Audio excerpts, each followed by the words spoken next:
last time. So we're going to get right back into it and get to the cups and balls part that it crashed at.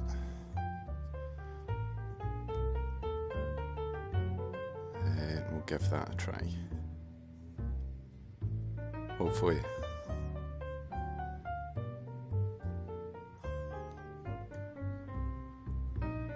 Maybe, if it's going out live, it should be. Yeah, there we go. Nice. Alright.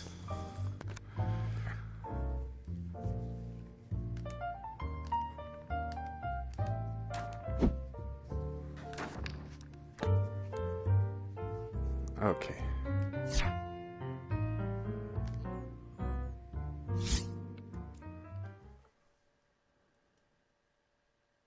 So hopefully it saved all the other stuff.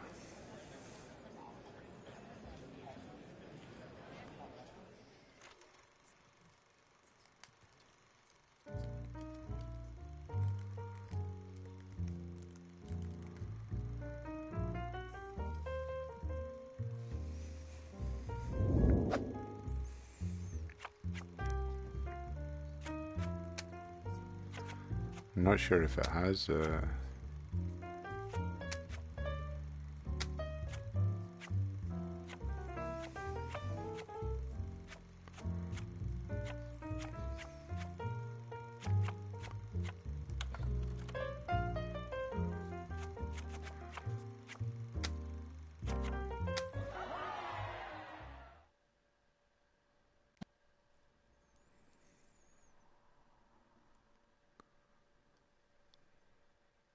Oh, no, no. No, I've done this already.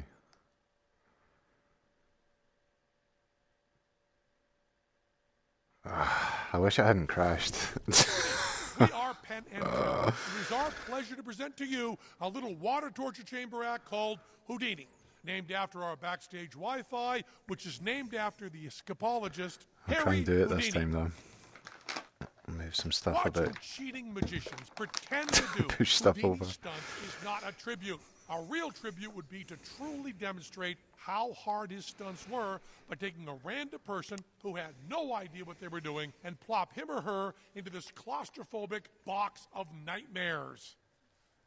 That's where the person behind us comes in. They're getting ready now as I speak. First, binding the hands together. This is optional, but for the full experience, we recommend it. The straps of the controllers are perfect for this. So if his or her hands fit, they're putting one of the straps around both wrists. Handcuffs work wonders here, if they're around. And if any of you don't have handcuffs around your home, consider them a wise investment to make your life more exciting. Now that our volunteer is ready, keys! In a few moments, this aquatic torture chamber of death will be filled to the top with water. To escape, you must break open each lock by finding the correct key. Place each key with its matching lock and turn the key to unlock it. Hold your breath and imagine you're drowning.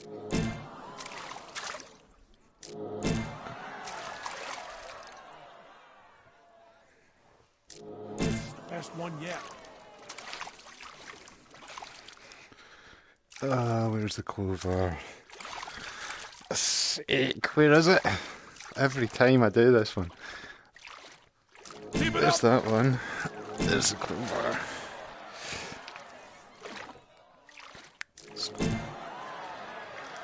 Circle, circle.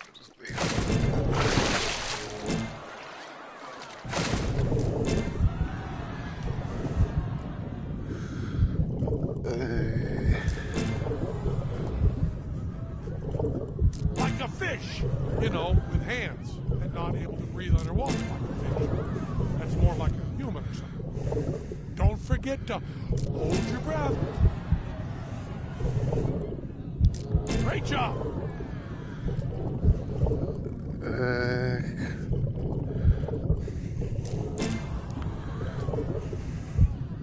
going to be a vegetable if you don't get them out quick. Yes. Hurry, hurry, hurry, hurry, tell her, hurry, hurry, hurry, hurry. Well, I unlocked everything Well, this time. folks, even if they make it out of this constricting human aquarium with just the slightest hint of brain scramble, I consider that a win for us. Way to go, Teller. Ladies and gentlemen, we are Penn and Teller, and I am so thankful we avoided having yet another accident on stage. Please give a big round of applause to Teller, my partner, for being a true hero and coming through when it counts. A real lifesaver, that Teller is, right? Oh, yeah. And to our wonderfully willing participant for surviving the bone-chilling act we like to call Houdini. Right. Hopefully it'll put us to the backstage area. No, it's sending us straight to virtual Penn and Teller's. Hey, Gary Campbell. Good to see you, man. Cheers for tuning in. Right, so this is the one I was going to do, but it crashed just as it was starting. So I don't know how to do this. Don't crash. Penn. Several years ago, Tell and I did a series of documentaries. We traveled around the world seeing close-up magic in all different cultures, street magic. And in every culture, they had a version of the same trick. The trick was pretty much the same, but the props changed. In China, they had these metal cups handed down generation to generation. In India, they had these hand-carved wooden cups. Because we were representing the United States of America, we used plastic cups, and we used aluminum foil balls, thus having the totally disposable, totally American cups and balls. The way it goes is like this. Take the ball, place it in your hand, vanish it, it appears underneath the cup. The second ball, place in our hand, and vanish. The way it's done all the way around the world. This is when Teller came up and did the ball, place it in his hand, then shows it underneath the cup, yet it still appears underneath the cup. Now we're all set. 3 balls on top. To the center ball, place in the center cup. 2 side balls, put them away. They still regroup beneath the center cup. Now these 3 balls, I come over here. This is juggling. Giant ball beneath the center cup, 1 more near the side. And of course, for our finish, it's an American baseball. Now, after we had done the American version of the cups and balls a few times, wanted to kind of zoom in and do a Penn and Teller version, which involves breaking a few rules of magic. Now, the first rule of magic is you never do the same trick twice. So we're gonna. Second rule of magic is you never tell an audience how a trick is being done. It's going to tell you exactly how that trick is being done. The third rule of magic is you never let the audience see your secret preparation. They must not know what is hidden in which pocket. And the fourth rule of magic is unwritten, but I believe any magician in the world would agree with us in a second, that you never ever do the cups and balls with clear plastic cups. So here's the Penn and Teller version of the cups and balls. To the first ball, pretend to place in our hand, I already stuck it underneath the first cup. The second ball, simultaneously read it beneath the cup, place it in our hand, and show it. To the third and final ball, pretend to place in our hand, pretend to show it in the cup, and place it in the cup, then secretly secrete it and reveal it. Now we're all set for the second half. 3 cups all loaded, 3 balls on top. Center ball, place in the cup. Each of the side balls, ready, put them away. We don't need them anymore. We have 3 duplicates in each of the cup. These balls come over here. This is not juggling. It's called misdirection. If we're looking over here, tells us the final ball under, 1 more on either side. And of course, for the finish, it's an American baseball. You want me to do it? All right. I can't do it. You don't need to look at me like that. Yeah, you're right, Gary Campbell. I love Penn and Teller. I've seen that one on. They've done that one quite a lot. Famous cups and balls. What's this? I've done this one as well.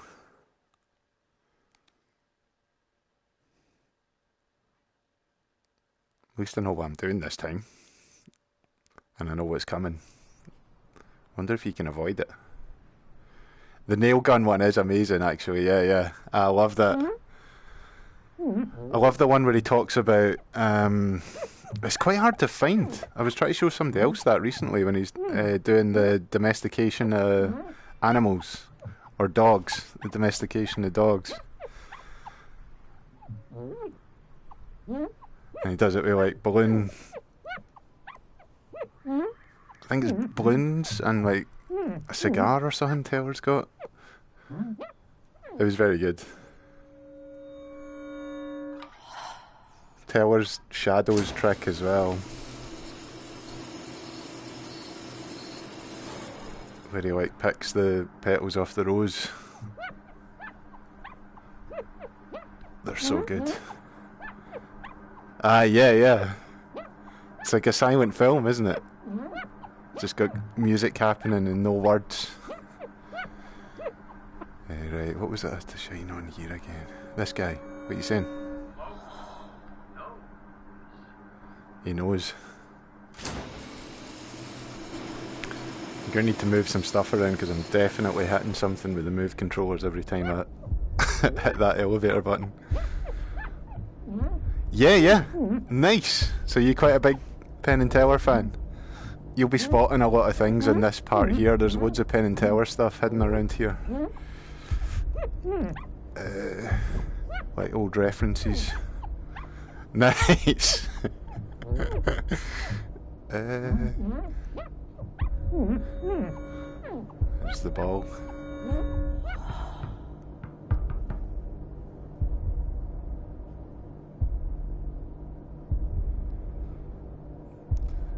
Waiting for Alison Hannigan and Jonathan Ross to show up. I feel this is good, like. I like how all the titles for all their shows have been like, you can shorten them to swear words almost. Like Penn and Teller Fullas, F-U. And this one, Penn and Teller Frankly Unfair, Unkind, Unnecessary and Underhanded, F-U, U, and U. Yeah. Nice. Get some double bass on.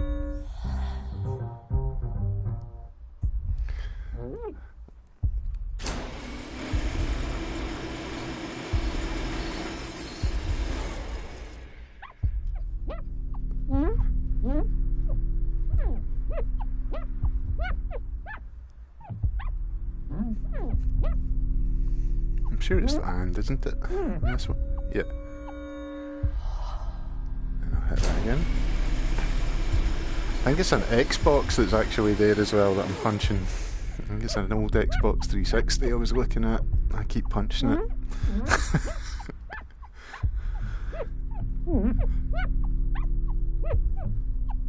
It's quite a workout, like. It's the most exercise I've had since lockdown. Right. What have a wee nosy about? Oh no. Are they alright?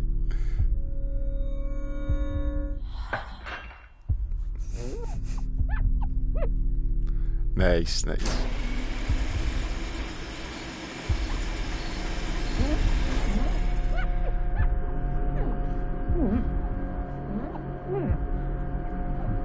You recognise this one.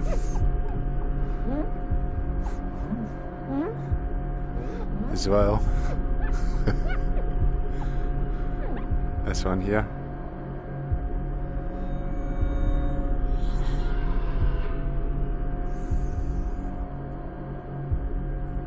Yeah. I think that's a Teller only trick as well.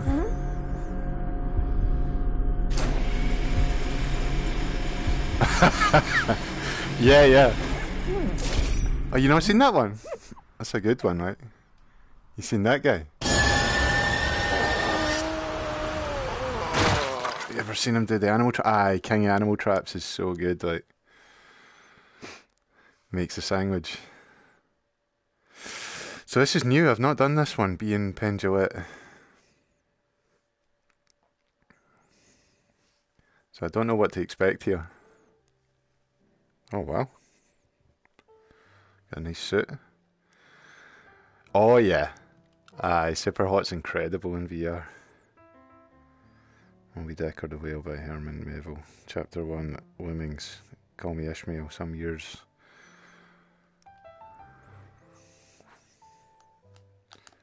What did I do here?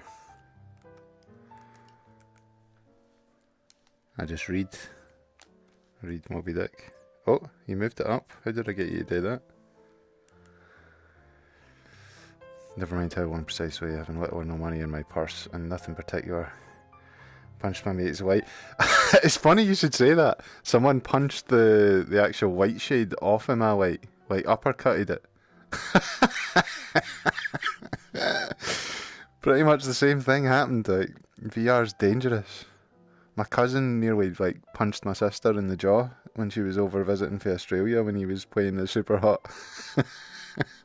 Thankfully it was the wee kind of soft bit on top of the move. Do you push a button? Oh wow. It's weird. I'll just go back in your brain. There we go. Oh, so then you can interact with chat in VR games. Yeah. I think you couldn't at first. But you can now. Pushing all the buttons. Ah, that's right. Yeah. Aye, for ages you couldn't. They've sorted it now. I guess it'd be weird to have like the chat window at the side all the time, so it works good when it just comes up in the middle. Is that what this bit is? Read Moby Dick? Is that the joke? Is this what Penn does in his free time? Or is there something around here I've not noticed? Because I can't move the arms or that.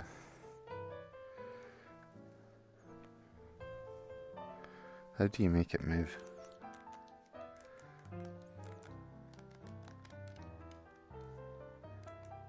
I mean, it is... use the menu to exit. Oh, I'll just go to the next act. I feel like something might happen though. I mean, maybe it won't. Is it Yankees really going to just... Is it going to be like Desert Bus? Like the whole Moby Dick's in here, but it takes forever. Read Moby Dick if you want.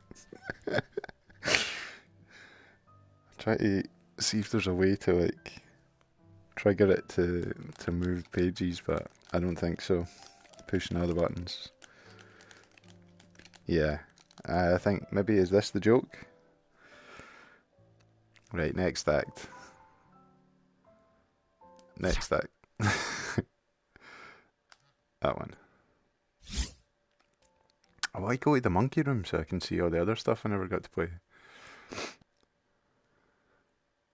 Oh.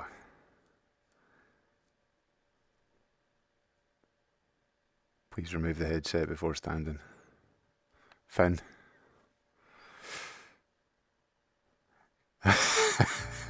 So there's like the monkey room.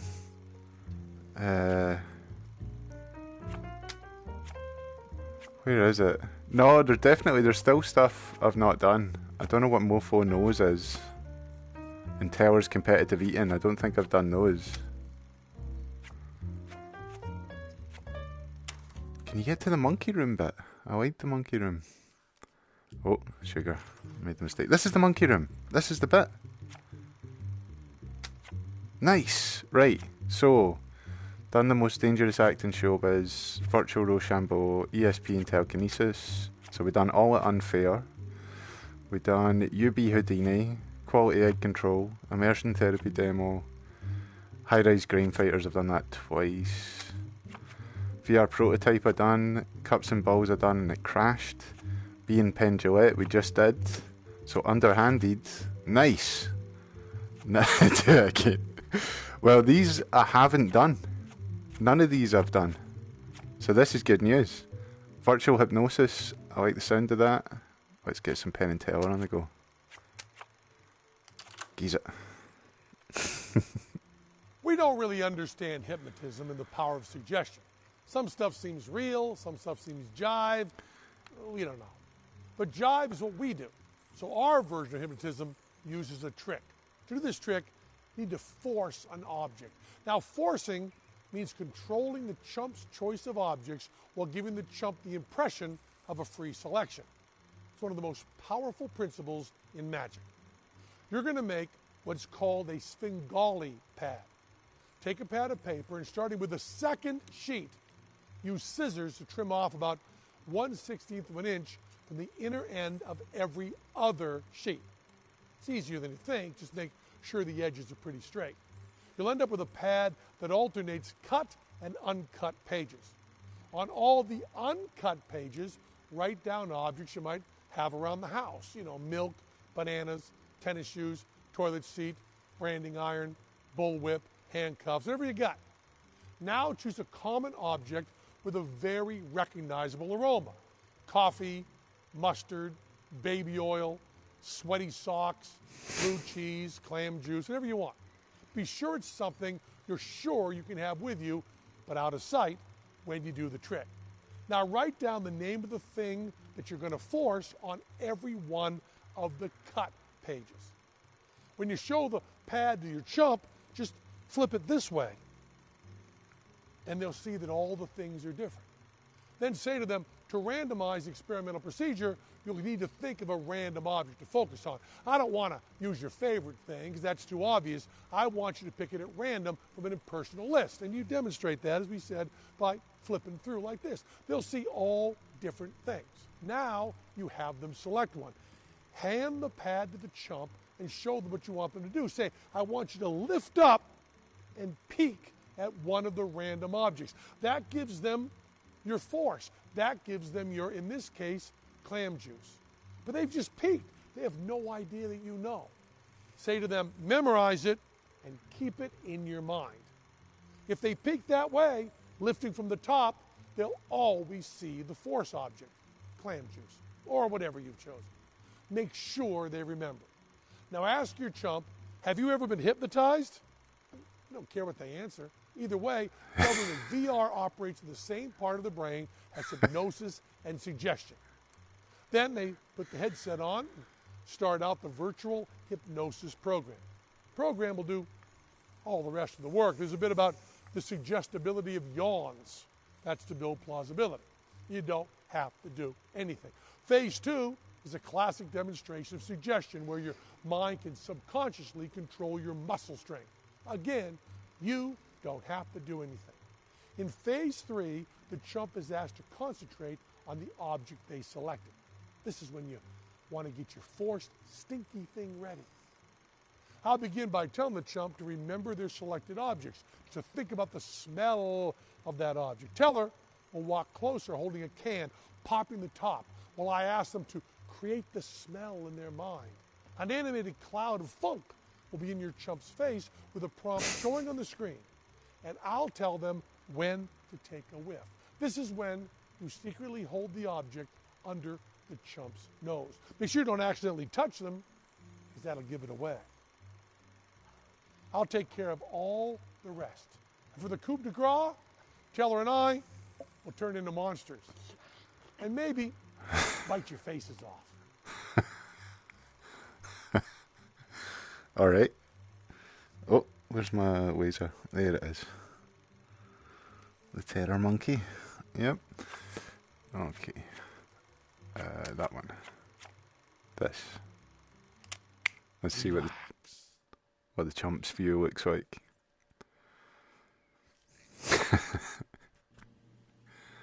Oh. You may know Teller and I made a little show called Penn and Teller BS. In it, we explored hypnosis.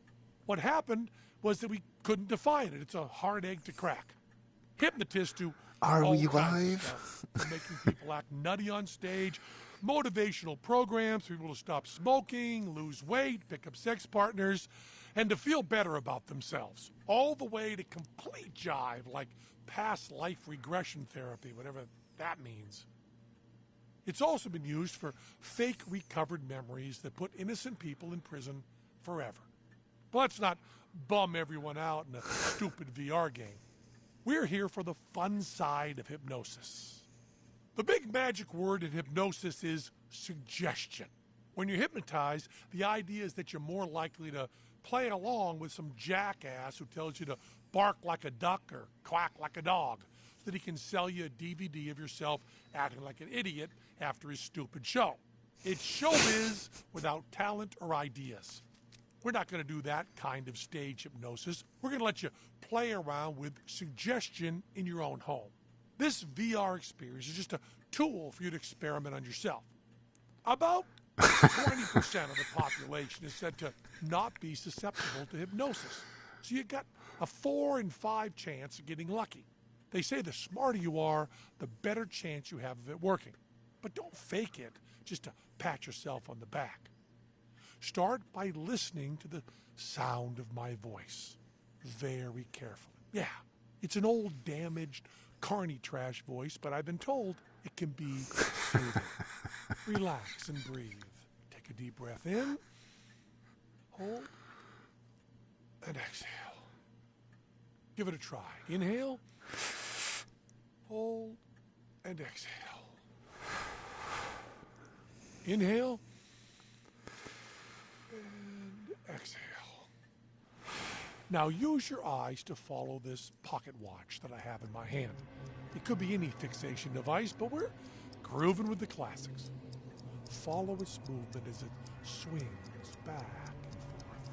And you may undergo what is known as hypnotic induction. Yes.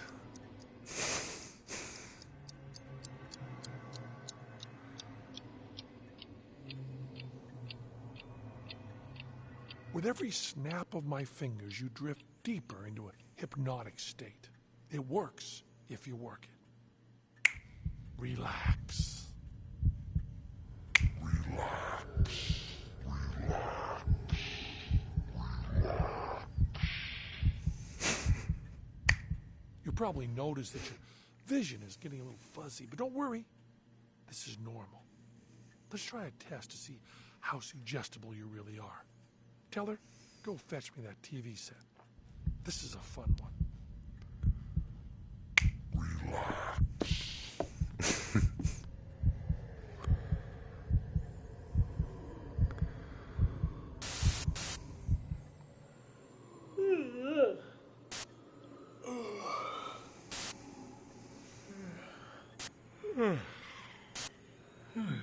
Alright. You are making me want to yawn big time. Big time making me want to yawn, both these. It's a nice CRT TV. Wild. You feeling a little bit fatigued? Well, maybe yes, maybe no, but either way, we'll try a few more. The same things don't work on everyone's level of suggestibility. I feel like that hurt my brain. Next little experiment. See where your subconscious can affect your muscle strength. When this works, it's pretty boss. Take a deep breath. Fully extend both of your arms. Put your arms out. Put your arms out. Arms and hands out. Very good. Keep your arms extended. Continue to breathe. Stay relaxed.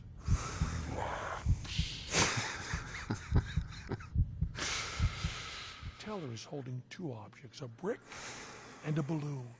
Go ahead. Grab them from Teller.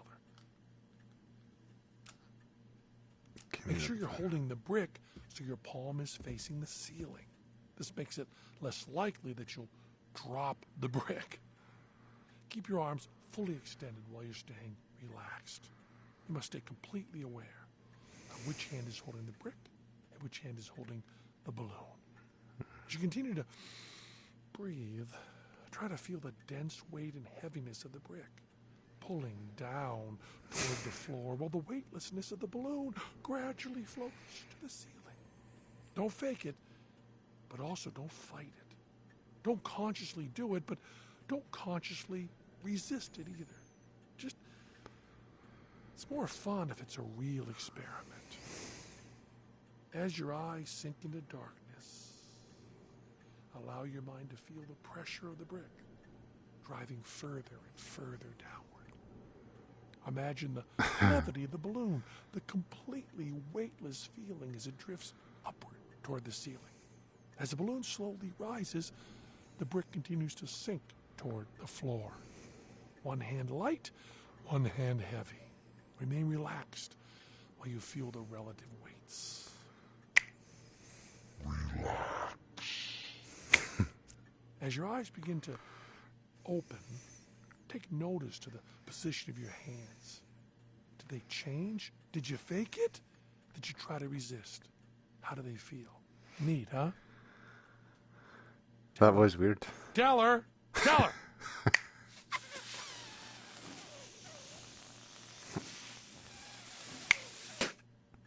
They were rumbling the heavy Okay, hand. buddy?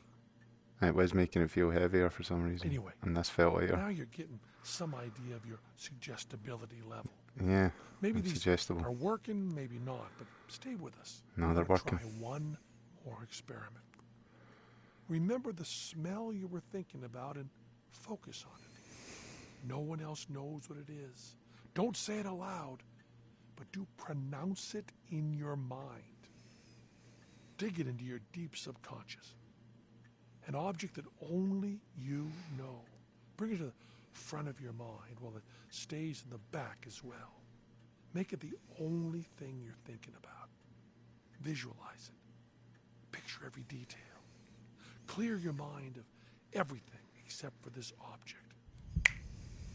Clear your mind.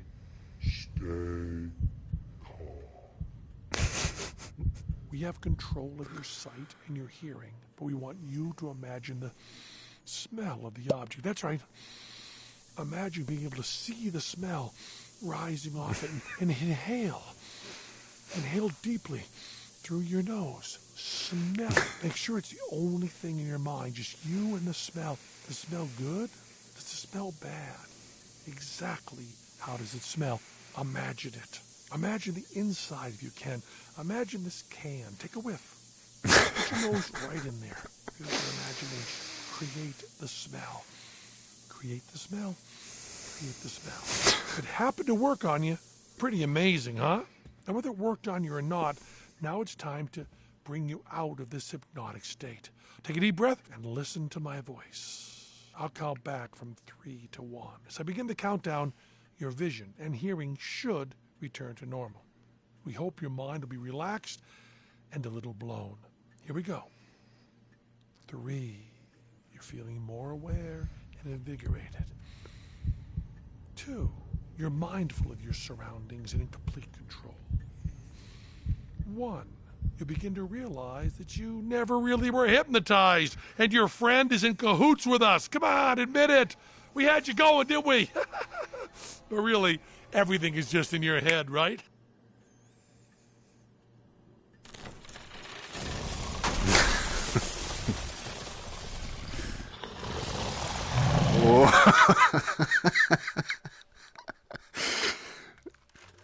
That was good.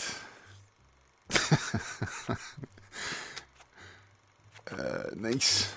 Right, that virtual hypnosis was good. Like, Mofo knows. Let's go for Mofo knows.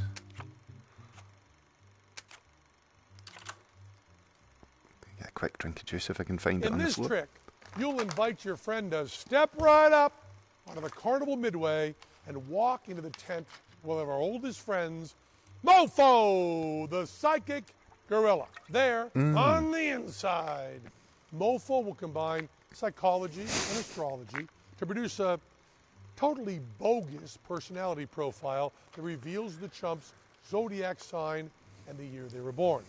It's a tsunami of pseudoscience, all neatly wrapped in creepy carnival games. No money to be made on this one, but you'll reap a fortune in your friend's humiliation. There's no real magic. You need to cheat and enter the sucker's birth date and year while their attention is riveted by Mofo's freak show eloquence. The effect is especially convincing if you pull this on somebody whose birthday you supposedly don't know but found out indirectly from a mutual friend, government sources, Stick also ads known in as this. social media, or breaking and entering. As with all these gags, it's really good to try it on your own from the victim's perspective. That way you can rave about how baffling the experience is while you're suckering your friend into trying it. Nice. I know I won't be able to get anyone to try this until lockdown ends. Right, let's go for it. Let's see what these see. And I'll try and enter the date as well. I think I had to retire from it, man. I won it within an hour, so I guess that's it for Fortnite. No, I'll probably come back to it at some point. Mofo knows. Where's that juice? Alright. Look this way. Good afternoon and welcome to the show. I am Mofo, the psychic gorilla. Many years ago, I was captured in the wilds of deepest, darkest Africa for a scientific experiment. Harvard University, or some such prestigious institution, took my body, which you can clearly see is missing. Go ahead, look around. My head is on a perfectly ordinary table, and my body nowhere to be found. They infused my brain with the power of speech, while leaving intact my simian psychic powers. Do you doubt? Mofo will demonstrate. I, Mofo, know. Yes, I already know your astrological sign, but I would like to establish a psychic link with you just to make sure. Why don't I watch you play some enjoyable carnival games of skill and make sure my first instincts were correct? Music hath charms to soothe the savage breast. That's often misquoted as press the buttons on the front of your controller to start shooting water out of the gun. Gonna be a while. Let's see. We go for the guitar. Try and aim. I could try and aim. Nearly. I mean, that's good. The psychic link is strengthening. Within the booth, you'll see 3 stacks of refreshing beverages. We have a cane sugar soft drink filled with the energy boost of real sugar. An artificially sweetened soft drink to keep off those excess pounds and keep you healthy. And a sporty sports drink to replace those precious electrolytes that are sweated out with rigorous healthy exercise. Mofo has left the VR code open, so if a major beverage distributor would like his or her logo on all these bottles, that would be easy to do for a reasonable price. But for now, just knock over the beverages you enjoy most often with the provided virtual softballs, also available for branding. Alright. So the red one probably. Oh, let me try that again. Yes. Alright. Ah, yes, old school. Bet you get your kicks from that bubbly, sweet goodness. That's right. You know, there's something that's always bothered me about balloons, and that's the lack of hair. Balloons are bald. Mofo thinks the more hair on a head, the better. I always let my freak flag fly, but I bet there is a hairstyle that you really want, or really wanted, that your parents, legal guardians, educational facility, or correctional institution wouldn't let you wear. Maybe there's still a little bit of rage over that injustice. Please throw darts at all the hairstyles you did not care about. Pop them, lose them, gone forever, and leave the one that would fit on your adolescent head perfectly and stylishly. Does he know I've got that hairstyle? Oh, sugar. Right, let's try and get some aiming. Oh, come on.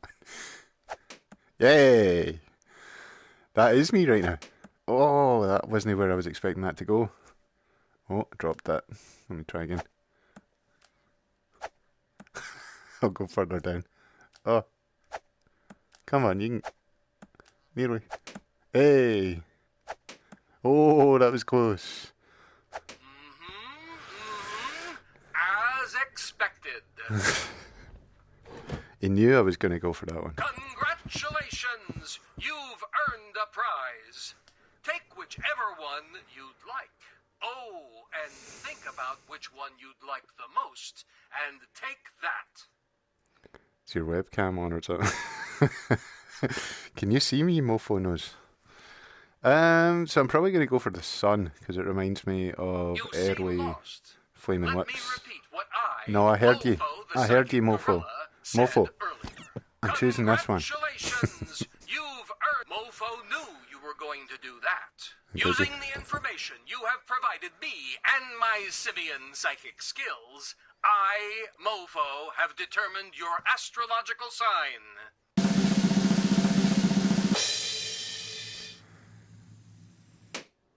And the year you were born.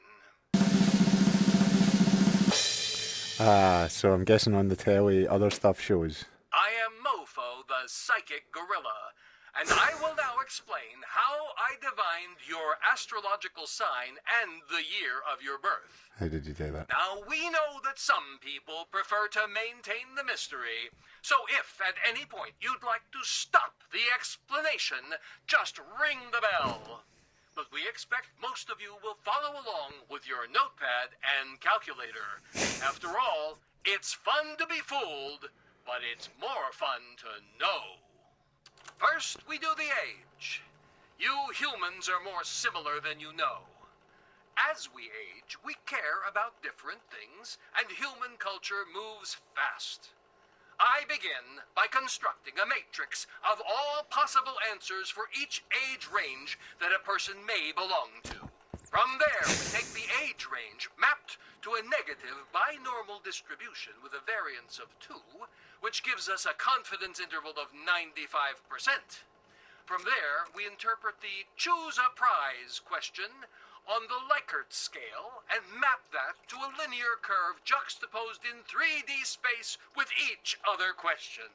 Simple, isn't it?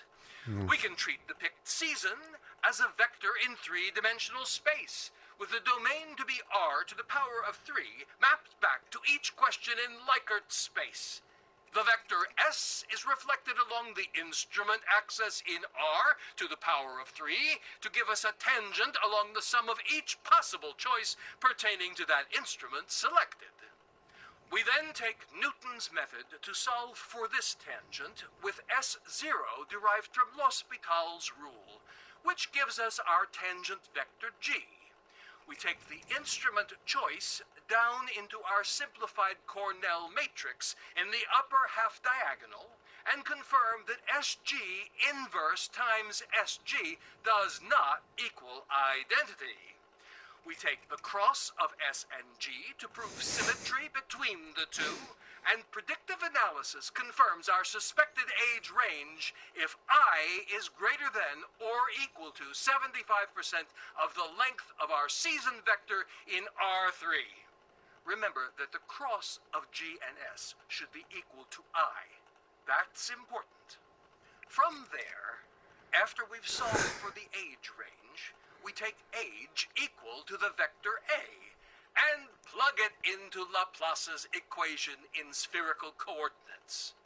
This means that omega at I to the mth power along theta and phi. Now, if we were using proper Greek pronunciation, we would say theta and phi, with theta belonging to the domain from 0 to pi. Now, if we were speaking proper Greek, it would be 0 to p, and phi, that's phi in Greek, being azimuthal longitudinally in the range of 0 to 2 pi results in an equation not unlike the calculation of spherical harmonics in vector 3 space. A quick note. This vector 3 space can be extrapolated out to vector 4 space as well if we take into account the partial derivative with respect to theta. Fascinating. Anyways, from there, we take f equal to the derivative of the omega function with respect to phi divided by sine times sine theta plus Tripla's function with respect to theta divided by sine squared of theta times the omega function with respect to phi, this time divided by phi squared plus L times L plus 1 multiplied by theta phi. This should all equal 0. If it doesn't, we've messed up somewhere.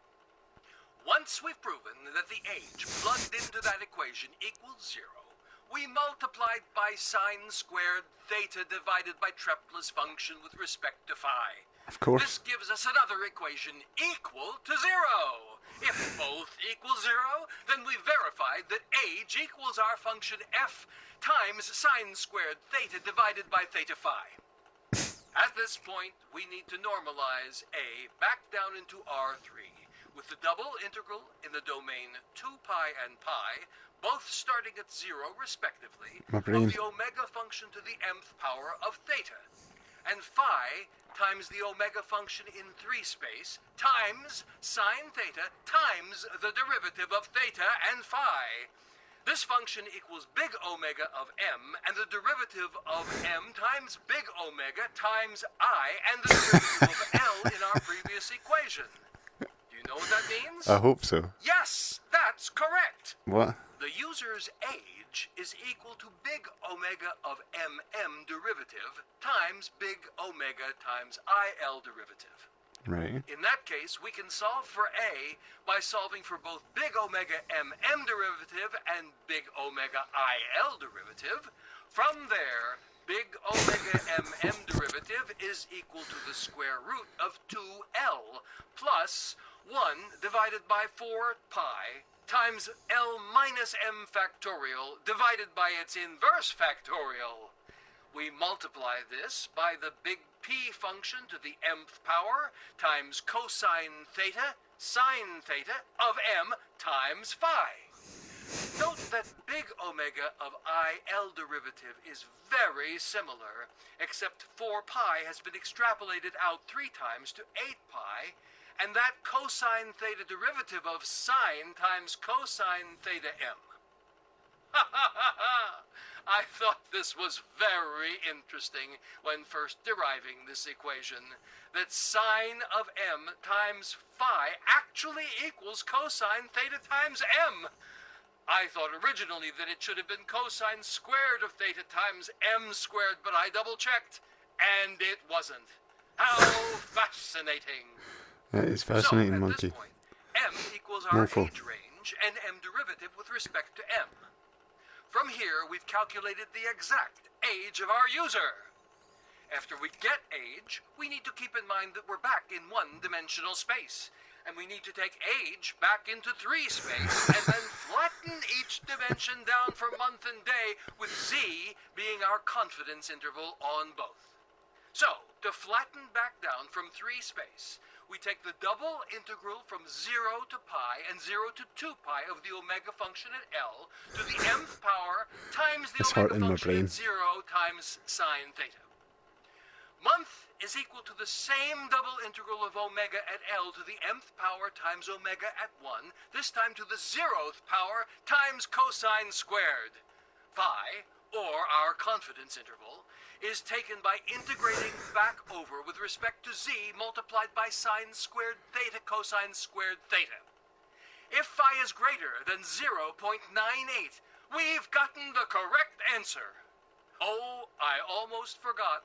When flattening out from 3 space along z, we take the omega function at 2 instead of 1 this time. And it's that simple. Pretty cool, isn't it? That's all there is to it. It's fun to be fooled, but more fun to know, isn't it? And remember, I think so. Mofo knows. You do know. You know some things. Was any of that true, Mofo? I don't think any of that was true. Oh, I know even a trophy for listening to the monkey. Oh, my neck. Right.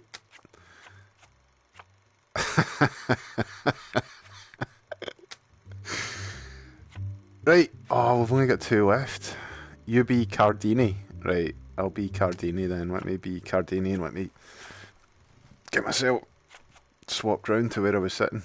Okay. Let's listen to Penn and Teller for a wee bit.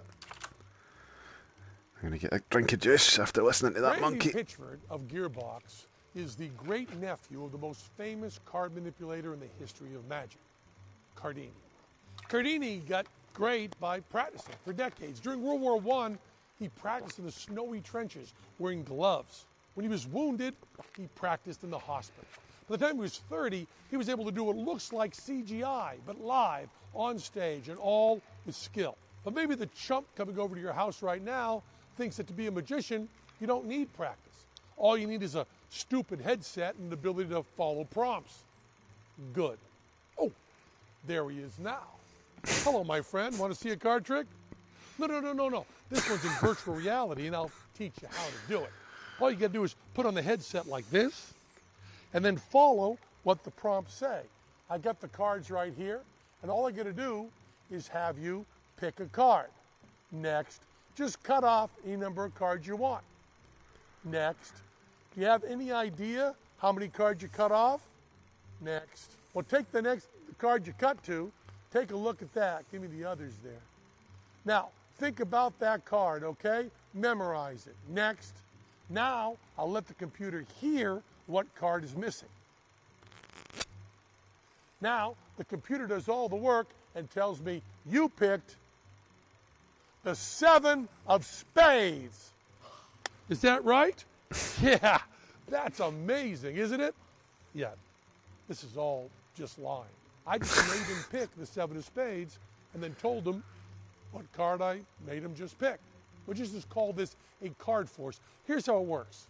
I started with the 7 of spades on the bottom of the deck. I turned around, had him cut off some cards. When I turned back to face him, I asked him if he knew how many cards he cut off. This gave me time to slip my 7 of spades from the bottom to the top. And that's all I do.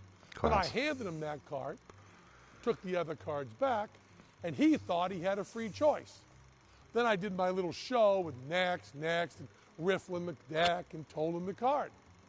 It's a total bluff. But now he's convinced that the VR equipment did all the work. Now your pigeon is set. You put the hat on the chump and you hit the button to start the program. The headset will tell him to do for real what you were just pretending to do. He'll turn around and every time he says next, just hit the button on your controller. So I cut him off, then he shows me the next card. But he really gives it to me. There's no force because it doesn't matter what card he gives me. I'm just going to enter it in just like this. And it'll tell him what card I picked with a spectacular graphic. You're doing everything. The program is doing nothing. He's doing nothing. Like a fool, he triumphantly names the card, and he's right. That's it. There are other tricks have big punchlines, big chances for you to dance around and laugh at your former friend with your triumph. But this trick shows now you're better than that. You've reached a place where you can humbly and gently enjoy the knowledge that you've lied and cheated someone who trusted you. This trick, more than any of the others, is quite frankly unfair, unkind, unnecessary, and underhanded. Once you've done this one successfully, you've really said F you, you, and you to the whole world. Congratulations. That is one of the only magic tricks I can do, is just an obvious card force like what they did at the beginning there.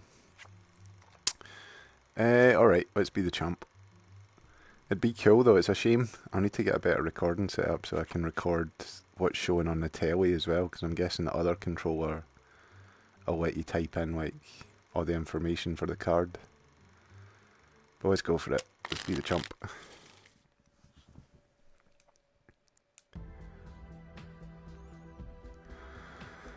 Instructional, fake the trick. Turn around. Let chump cut the top of the deck, say next. Turn back around, force your card, next. Give force card to chump and receive rest of the deck, next. Hold the deck up to the headset, next. Riffle, wait, then guess the card. Press X on wireless controller and give chump headset.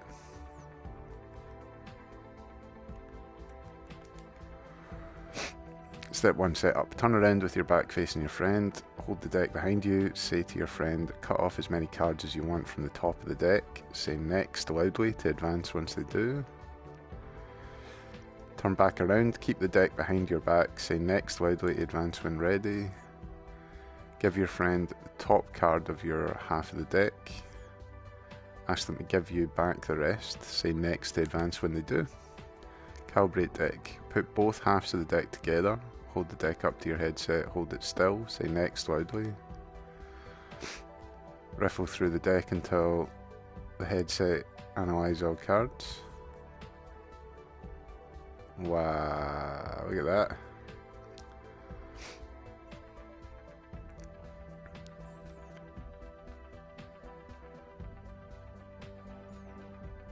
Nice. Step 4, reveal. Say, is your card the... What was that? Was that the ace of hearts or the 2 of hearts? Nice. Yeah, that one would be quite cool. That's like one on the old video, Cruel Tricks for Dear Friends, that they done with like the newsreader. And is this your card? That was good. Right, so the last one. Teller's competitive eating.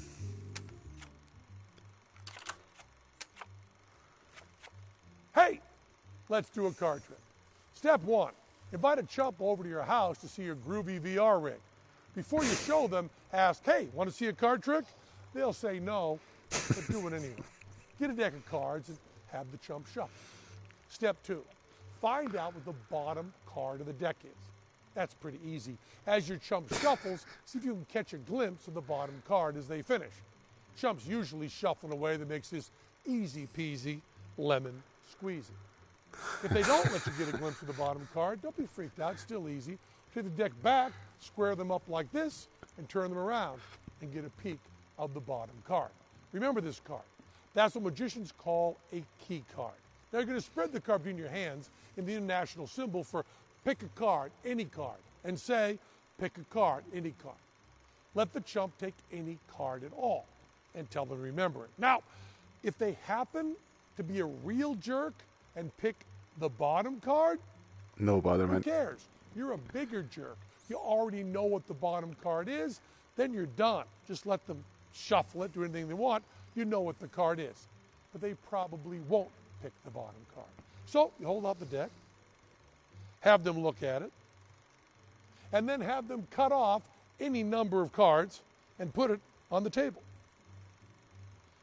Now they put their card on the top of that, and you bury your card in the deck. Now we're burying the card in the deck. The cards left in your hand, place them onto the deck. See? With the key card, the one you memorized from the bottom of the deck. So now it's right on top of the chump's card. Now, find the key card, and right next to it is the chump's honestly, randomly selected card. This is real magic stuff. See? Here's the 8 of diamonds, and right below it is the King of Hearts. That's the card they chose. Now, you can even have them cut a few times. Cutting makes no difference. The key card will always be right on top of the chump's card. See? We'll look again, and we've got the 8 of diamonds, and right below it is the King of Hearts, the selected card. They can cut all they want. Pick up the deck, turn it face up, spread the cards, look for the key card, and now you know their card, the chosen card, with the card directly to the right. 8 of diamonds, King of Hearts.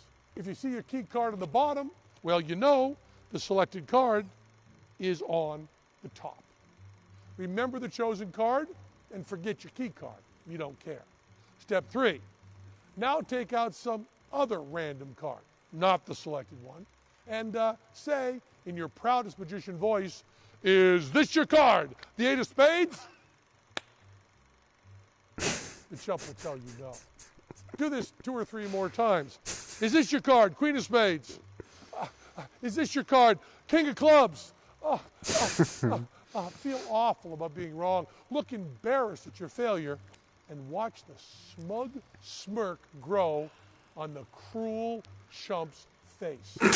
Enjoy it. The greater their pleasure now, the greater your victory in the end. This is the classic magician in trouble scenario. Look downcast and say, well, never mind, I guess I failed. Let's do something else fun. Have I shown you my video setup? No? Well, check this out. Step 4. Put the headset on the chump. As soon as the VR presentation starts, key in the card that you know they picked. You can just find your card in the deck, and it's the next one after that. The card you supposedly failed to find. Now just let us work. We'll do the rest of the bid for you.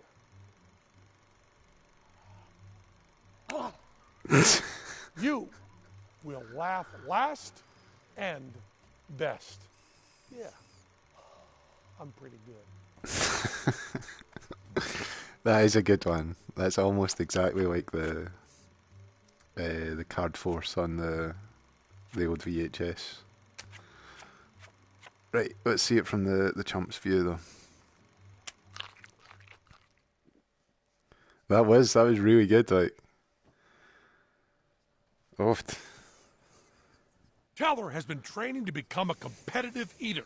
One of those inspirational role models who skillfully eat 72 hot dogs in 10 minutes. Nature and nurture have conspired to make Teller a real contender. He'll eat anything. Let me set this timer. And okay, Teller, on the count of 3, show him what you got. Eat everything and eat it fast. Except those poison mushrooms, don't eat those. Ready, set, eat! Hot diggity dog, hot diggity cookies, and hot diggity pancakes. Teller is an eating machine. Just remember, don't eat those poison mushrooms. Maybe I shouldn't have stored the poison mushrooms on Teller's food table. But... Teller, your fault. I told you, don't eat the poison mushrooms. I said it clearly under my breath.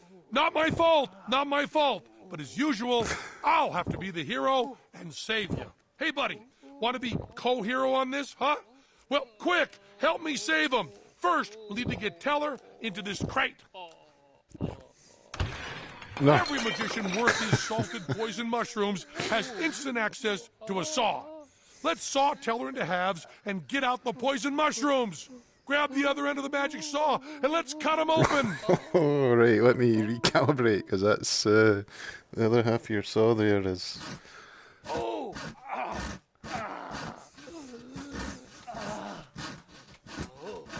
This is weird, Penn. perfect. Now pull the crate apart and get the mushrooms. Huh? Oh, right. On this side. It looks like the mushrooms are stuck inside him. Reach up in his top half and pull them out. Is that your card? Woohoo! Yes, a miracle! I tell you, a miracle! Yippee! That'd be class. I'll need to put somebody in that. Nice. But yeah. So I think that's everything. I'll double check though, I'll make sure it's no unlocked something else, but quite a lot of different tricks in it. How many's that? So you got 3, 7, 10, 14. That's not bad.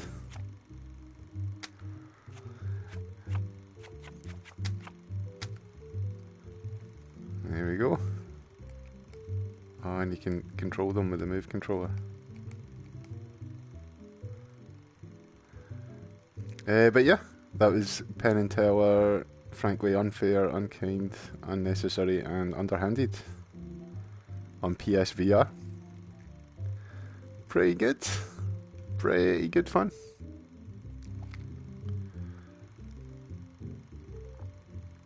And that's all the people that helped make it. Give them credit for a wee while. What a game.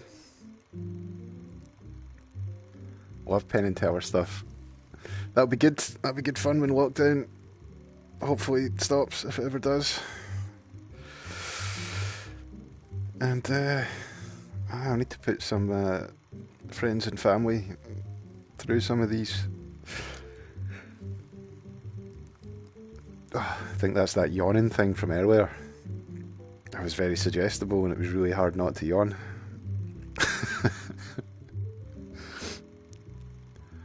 Penn Jillette, Teller, Johnny Thompson. Class.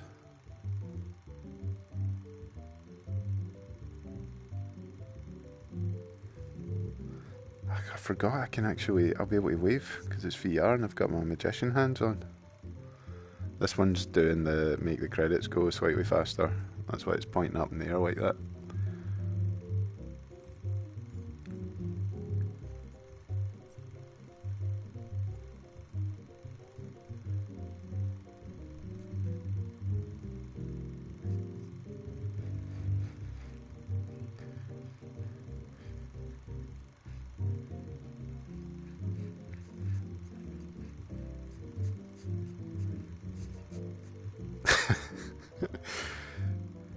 Nice.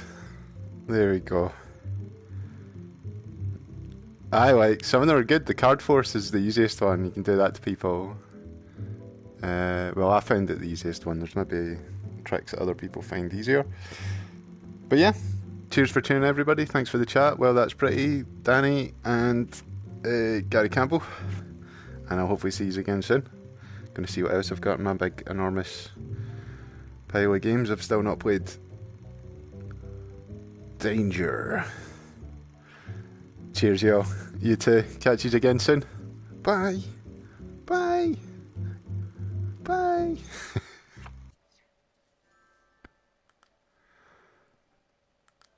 Bye.